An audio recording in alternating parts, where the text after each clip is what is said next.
नाज़रीन हाणे ज़िक्र कयूं त मीरपुर बठोरे में हिक सिंध हिक सकाफ़त तहत सकाफ़ती तक़रीब कोठाई वई। तफ़सील ॾिसूं था हिन रिपोर्ट में।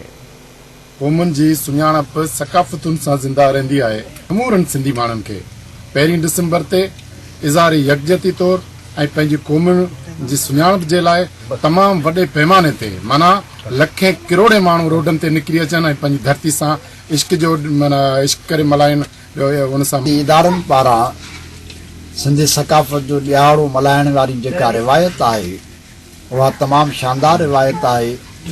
असां उन्हनि जी हमेशह रुगो हिमायत पे कई आहे पर उनमें भरपूर हिस्सो पिणु वरितो अचे। जे सभिनी टीवी चैनलनि पारां 1 डिसंबर ते हिकु सकाफ़त हिकु सिंध जे सर हेठि जेको हीउ सकाफ़ती ॾियारो मल्हायो पियो वञे। असां अॼु खां उन जो जेको तयारियूं शुरू करे छॾियूं आहिनि। अॼु हिते मंगरियुनि जे ॻोठ में सकाफ़ती ॾियारो मल्हायो आहे। इन खां पोइ बठोर जे समूरनि शहरनि ऐं ॻोठनि में अहिड़ा जेको सकाफ़ती ॾियारा ऐं सकाफ़ती